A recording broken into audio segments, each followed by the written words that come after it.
साथियों को राम राम नमस्कार। उम्मीद करता हूं आप सभी बहुत ही बढ़िया होंगे। तो 2025 जाते जाते आप सभी के लिए एक बहुत बड़ी भर्ती देके जा रहा है, जो कि उत्तर प्रदेश पुलिस के होमगार्ड विभाग में आपकी भर्ती रहने वाली है 2025 के लिए। इसकी पूरी डिटेल इन्फॉर्मेशन जारी हो चुकी है ऑफिशियली गवर्नमेंट की तरफ से। तो पूरी जानकारी इस वीडियो में आपको मिलेगी कि इसके लिए कौन अप्लाई कर सकता है, क्वालिफिकेशन क्राइटेरिया क्या है, एज लिमिट क्या है, सिलेक्शन प्रोसेस क्या है, कितना फिजिकल होगा, रिटन एग्जामिनेशन होगा नहीं होगा, होगा तो सिलेबस क्या होगा, सारी चीजें।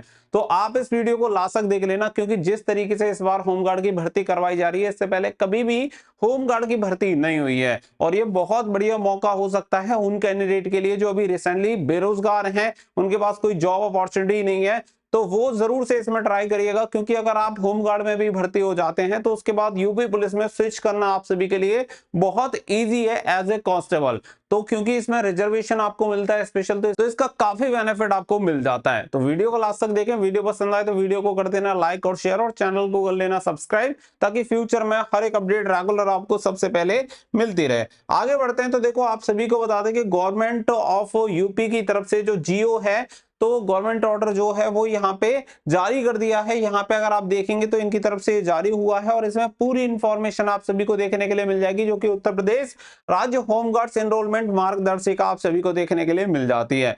अब कौन अप्लाई कर पाएगा, कैसे अप्लाई कर पाएगा, वो सारी चीजें यहाँ पे आपको देखने के लिए मिल जाएंगी। पात्रता वगैरह, ड्यूटी भत्ता, इसमें आरक्षण बताया गया है, शैक्षणिक योग्यता वगैरह सारी चीजें बताई गई हैं। सबसे पहले आप सभी यहाँ पे देख लो कि इसकी शैक्षणिक योग्यता आप सभी को यहाँ पे क्लियर हो जाएगी। होमगार्ड स्वयंसेवकों के एनरोलमेंट हेतु अभ्यर्थियों की शैक्षिक योग्यता भारत में विधि द्वारा स्थापित बोर्ड द्वारा 10वीं कक्षा उत्तीर्ण अथवा उत्तर प्रदेश सरकार द्वारा मान्यता प्राप्त उसके समकक्ष अर्हता होनी अनिवार्य है।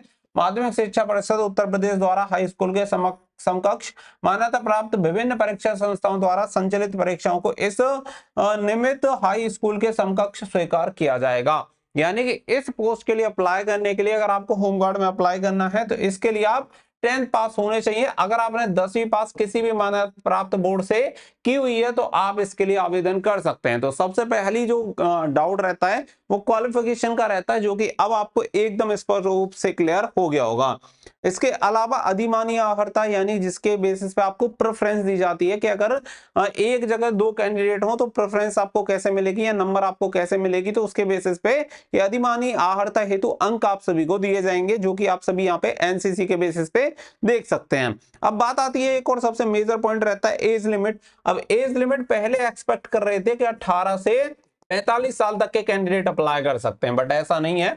यहाँ पे एज क्राइटेरिया बिल्कुल चेंज किया है। अभ्यर्थियों की आयु कम से कम होनी चाहिए 18 वर्ष, और अधिक आयु की बात करें तो 30 वर्ष होनी चाहिए। यानी 18 से 30 साल तक के कैंडिडेट इसके लिए अप्लाई कर सकते हैं। और जो उम्र की गणना की जाएगी एनरोलमेंट के वर्ष में, 1 जुलाई को आपकी उम्र की गणना की जाएगी। 18 से 30 साल तक के कैंडिडेट इसके लिए अप्लाई कर सकते हैं, और ये मेल एंड फीमेल दोनों कैंडिडेट के लिए अप्लाई होगा।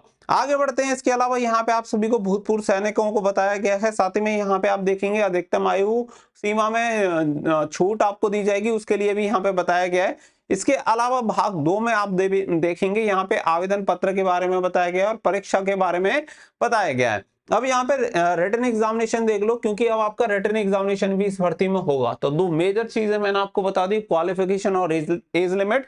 रिटन एग्जामिनेशन अब आपका कंडक्ट होगा, तो रिटन एग्जामिनेशन में आपके यहाँ पे देखेंगे कि लिखित परीक्षा में वस्तुनिष्ठ यानी कि ऑब्जेक्टिव टाइप के आपके क्वेश्चन होंगे। 100 अंकों की आपकी परीक्षा होगी, और जिसकी समय अवधि आप सभी की रहेगी 2 घंटे। 2 घंटे में आपको पेपर देना होगा। लिखित परीक्षा एक विषय सामान्य ज्ञान की होगी।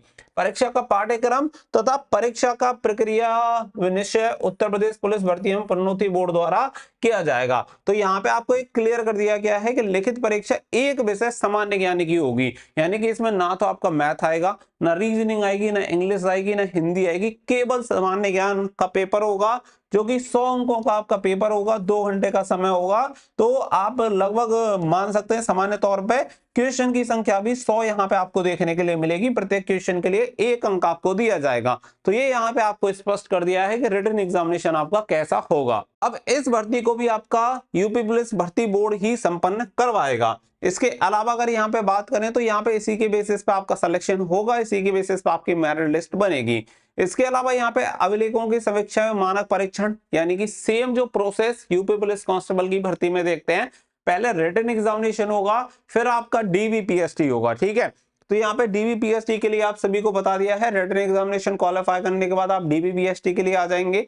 अब डीबीपीएसटी में अगर हम बात करें तो डॉक्यूमेंट वेरिफिकेशन होगा, और पीएसटी में अगर हम बात करें तो शारीरिक मानक यहाँ पे आपको बताए गए हैं, यानी कि लंबाई वगैरह कितनी होनी चाहिए। अब यहाँ पे अगर आप देखेंगे तो देखो, ऊंचाई की अगर हम बात करें लंबाई की, तो यहाँ पे सामान्य, अनुसूचित और अन्य पिछड़ा वर्ग यानी कि general category, EWS category, OBC category और एससी कैटेगरी की जो लंबाई होनी चाहिए वो होनी चाहिए 168 सेंटीमीटर। अगर आप एसटी कैटेगरी के हैं तो 160 सेंटीमीटर मेल कैंडिडेट अप्लाई कर सकते हैं।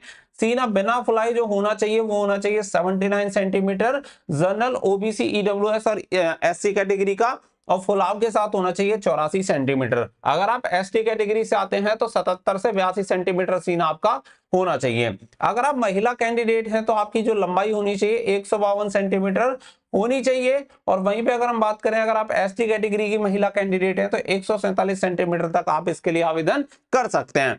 अगर बात करें वेट की, तो यहाँ पे न्यूनतम 40 केजी होना चाहिए, और एसटी कैटेगरी के लिए भी 40 केजी यहाँ पे आपका वेट रखा गया है। इसके अलावा फिर शारीरिक दक्षता परीक्षा आते हैं, जो कैंडिडेट डीबीपीएसटी क्वालिफाई कर जाएंगे फिर उनका यहाँ पे होगा फिजिकल, और फिजिकल भी आप देखेंगे तो सेम आपको यूपी पुलिस कांस्टेबल जैसा ही देखने के लिए मिलेगा, जिसमें पुरुष अभ्यर्थियों की अगर हम बात करें तो यहाँ पे 4.8 किलोमीटर की रनिंग के लिए समय दिया गया है 28 मिनट, जबकि आपको यूपी पुलिस कांस्टेबल में देखने के लिए मिलता है 25 मिनट। तो थोड़ा सा डिफरेंस आपको टाइम में देखने के लिए मिलेगा, दूरी आपको समान तय करनी होगी। 4.8 किलोमीटर की है, यानी 4.8 किलोमीटर। इसके अलावा महिला अभ्यर्थियों हेतु जो दूरी है वो 2.4 किलोमीटर यानी 2400 मीटर की दूरी होगी, जिसे 16 मिनट में आपको पूरा करना होगा। अब इसमें जो भी चीजें हैं, जैसे कि आपकी क्वालिफिकेशन हो गई, आपका रिटन एग्जामिनेशन हो गया, आपकी एज लिमिट हो गई, आपका पीएसटी हो गया, आपका पीईटी हो गया, ईच एंड एवरीथिंग यहाँ पे आप सभी को क्लियर हो गया होगा कि इसके लिए क्या क्या चीजें चाहिए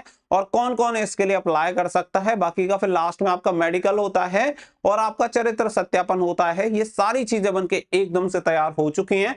अगर आप ये इंफॉर्मेशन देखेंगे तो यहाँ पे देख सकते हैं 3/11/2025 की इंफॉर्मेशन है, यानी लेटेस्ट इंफॉर्मेशन आपको मिल रही है।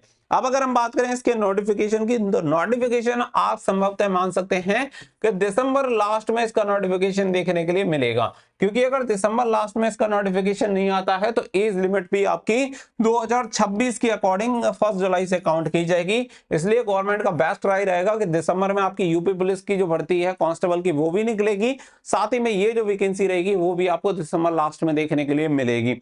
तो ये एक मेजर भर्ती है जिसके लिए कोई भी कैंडिडेट अप्लाई कर सकता है। साथ ही में मेल एंड फीमेल दोनों कैंडिडेट के लिए वैकेंसी, और जैसे कि मैंने बताया होमगार्ड में भी अब सैलरी कम नहीं मिलती है, काफी बढ़िया सैलरी आपको देखने के लिए मिल जाती है। 8 घंटे की ड्यूटी है, होम डिस्ट्रिक्ट में आपको पोस्टिंग मिलती है, तो काफी सारे बेनिफिट आपको मिल जाते हैं। इसके साथ साथ रह के आप दूसरे किसी अदर एग्जामिनेशन की भी आराम से तैयारी कर सकते हैं, कोई बहुत ज्यादा हेक्टिक जॉब आपके लिए नहीं होती है। तो उम्मीद करता हूं पूरी जानकारी आपको इस वीडियो में मिल गई होगी और पूरा प्रोसेस आपको समझ में आ गया होगा। तो दिसंबर लास्ट में इसका जो नोटिफिकेशन होगा वो रिलीज हो जाएगा, जिससे ऑनलाइन एप्लीकेशन फॉर्म भी स्टार्ट हो जाएंगे। तो वीडियो को सभी के साथ शेयर कर देना और चैनल को कर लेना सब्सक्राइब, ताकि इससे संबंधित जो भी इंफॉर्मेशन आए उसकी इंफॉर्मेशन आपको सबसे पहले मिल जाए। मिलेंगे नेक्स्ट वीडियो में। So thank you for watching.